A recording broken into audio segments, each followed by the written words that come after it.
자, 러시아의 싼 가스, 석유 공급이 지금 줄어들고 있습니다. 지금까지 기후변화 저지에 앞장섰던 유럽, 미국 이런 선진국들이 화석연료 사용량이 늘어나고 있다고 전해 듣고 있고요. 일부 기후학자들은 이젠 파리협약 26차 당사국 총회의 의결이 어려워지는 것이 아니냐 이런 전망도 나오고 있다고 합니다. 자, 이러한 경제적 어려움에서라도 탄소를 줄이려는 노력이 그 어느 때보다 필요하지 않나 생각도 듭니다. 그래서 오늘은 탄소를 줄여서 기후위기를 막을 수 있는 방법인 기후테크에 대한 이야기 나눠보도록 하겠습니다. K웨더의 반기성 센터장 오늘도 함께합니다. 어서 오세요. 네, 안녕하세요. 예. 탄소 중립 외치고 있고 탈탄소해야 된다 막 얘기들 많이 나왔었는데 스리슬쩍 우리 표현으로 하면 구렁이 담 넘어간다 하듯이 지금 넘어가고 있는 것 같은데 기후변화가 탄소 배출량과 직결된 문제 아니었나요? 아, 그렇습니다. 예. 사실 이제 전 미국 대통령이었던 도널드 트럼프 같은 경우는 예. 반기후론자라 아주 유명하죠. 예. 기후변화라는 게 자연적인 현상이다. 또 기후학자들의 지구온난화는 다 거짓이다. 이렇게 말했었죠. 예. 자, 그러나 이제 2021년 노벨 물리학상 수상자들은 기후변화에 대한 이해의 폭을 넓힌 물리학자들이 받았습니다. 마나베 슈크로 미국 프린스턴대 교수는 대기 이산화탄소 층의 높이 증가가 지구온난화에 직접적으로 관련이 있다는 논문을 발표를 했고요. 클라우스 하셀만 전 독일 막스 플랑크 기상연구소장은 기온 상승이 오롯이 인간의 탄소 배출 때문임을 입증을 했습니다. 그러니까 기후변화가 자연적인 현상이 아니라 인류가 배출해내는 온실가스 때문이라는 건데요. 인류의 탄소 배출로 인해서 420만 년 만에 이산화탄소 농도가 420ppm을 넘어섰고요. 농도가 높아질수록 기후변화의 강도가 강해지면서 세계기상기구가 2021년 9월에 발표한 기후 및 극한날씨 보고서에 따르면 1970년부터 2019년까지 40년 동안 기상재해는 무려 5배 이상 증가하고 있다라고 밝혔습니다. 예.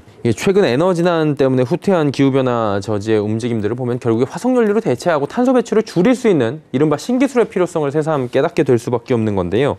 세계적 기업가들은 이미 온실가스를 줄이기 위한 이른바 기후테크 산업에 투자를 안 아낀다 이런 얘기가 있는데 맞습니까? 네, 그렇습니다. 세계적으로 아주 반기후 기업이었었죠. 원래 예. 유명했습니다. 아마존 베조스 회장 이 사람이 이제 변심을 했죠. 예. 그러면서 이제 기후변화가 중요하다. 그래서 이제 기후변화에 먼저 엄청난 돈을 갖다가 투자를 했어요. 그래서 예. 기후변화에 대응하도록 정말 쾌척을 했는데, 그는 2020년에 13조 원에 달하는 기금으로 재생에너지 확충, 저렴한 교통수단 지원, 환경 친화적 프로젝트 등에 이용해달라고 말을 했고요. 이 중에서 약 2조 3천억 원 정도를 기후테크 스타트업 기업에 먼저 투자하겠다고 했습니다. 예. 이후에 이제 베조스 회장은 5곳의 기후테크 스타트업을 선정을 했는데요. 전기 모터 기업인 턴타이드와 콘크리트 기업인 카본큐어, 전기차를 만드는 리비안과 배터리 재활용에서인 레드우드, 그리고 탄소 배출 모니터링 기업인 파차마 등이었습니다. 기후테크라는 것은 탄소를 줄여서 지구온난화 문제를 해결하는 그런 기술을 말하는데요. 우리가 알고 있는 대표적인 기후테크 분야로는 가솔린이라든가 경유차를 대체하는 전기나 수소 모빌리티 기업이라든가 혹은 메탄 등 온실가스 배출이 많은 축산업을 대신하는 대체육 기업이라든가 또 신재생 에너지 등 친환경 에너지 기업 등이 있습니다. 5개의 이제 기후테크 스타트업 기업을 선정하는 자리에서 베조스 회장은 탄소 배출량 제로라는 목표를 위해서 기업가 정신을 발휘하는 회사들에게 투자하게 돼서 정말 기쁘다. 지구온난화를 저지하기 위해서는 탄소 제로가 무엇보다 필요하다라고 말했었죠. 이제 이 이후에 마이크로소프트의 전 회장이었던 빌 게이츠, 혹은 테슬라의 일론 머스크 등이 기후테크 기업과 또 기술에 많은 자금을 기부하기도 했습니다. 예. 그러니까 우리가 그런데 이제 흔히 알고 있고 전해들은 대표적인 기후테크라는 기업들은 화석연료 대신에 전기 자동차를 만들고 있는 테슬라가 있고요. 대체육 만들고 있는 비욘드 미트. 그러니까 따지고 보면 다 해외 기업들인데 우리나라는 기업이 있습니까? 제가 2년 전에 기후테크 기업 한번 말씀드리 있었는데 그 당시 예. 우리나라 기후테크는 태동기 정도다. 그렇게 말씀드렸던 예. 적이 있는데요. 그러나 이제 그동안 상당히 좀 기술력을 개발했어요. 그러면서 아주 급속히 성장한 기업들이 있는데요. 예. 라이프인에서 기후위기 해결책 기후테크에 소개한 6개 기업이 있는데요. 아주 상당히 독창적이고요. 또 기술력이 뛰어난 기후테크 기업들입니다.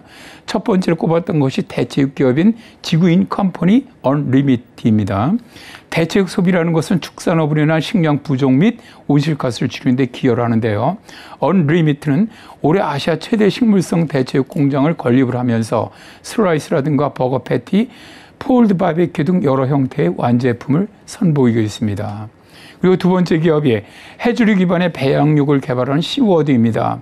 온실가스를 흡수하는 해조류를 기반으로 배양액이라든가 구조체 등을 개발하는 독창적인 기술로 온실가스 저감에 대응하는 기업인데요.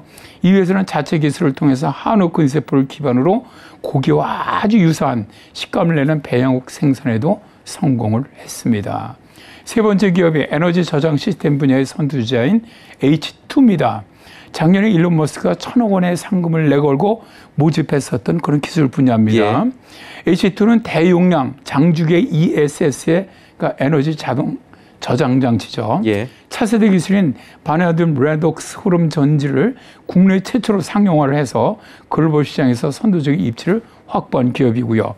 네 번째는 국내 유래 디지털 기반 폐기물 처리 서비스인 업박스를 운영하는 리코라는 그런 기업입니다.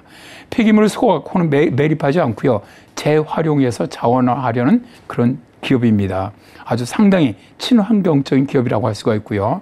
다섯 번째 기업이 국내 유래 인공지능 기반 쓰레기 분리 로봇 네프론을 개발한 슈퍼빈이라는 기업입니다. 재활용, 재사용되지 않는 폐기물은 결국 환경 오염이라든가 기후 위기로 연결이 되지 않거든요. 그러니까 슈퍼빈은 네프론을 통해서 순환 경제를 지향하는 아주 기후지향 또 친환경적인 그런 회사죠. 예. 여섯 번째가 스마트팜 회사인 그린랩스입니다. 제가 상당히 많은 관심을 가지고 있는 분야인데요. IBM이 선도적인 회사로 지금 알려져 있죠. 그린랩스는 농민이 농사 짓는 과정에 필요한 데이터를 제공을 해줘서 농장 경영에 도움을 주는 기업입니다. 이 회사는 우리나라를 넘어서 아시아 시장까지 점유하기 위해서 지금 노력하고 있다고 하죠. 최근에 이런 어떻게 보면 좀 혁신적인 기술 개발들을 보면서 우리나라에서 좀 세계적인 기후테크 기업들이 많이 나왔으면 하는 바람입니다. 예, 2년 전에 태동이었는데 이제 어느 정도 진행이 됐으니까 빠르게 기후테크 기업들이 성장을 해나가는 환경이 될 수 있기를 다시 한번 또 바라보도록 하겠습니다. K외도의 반기성 센터장과 함께했습니다. 고맙습니다. 네, 감사합니다.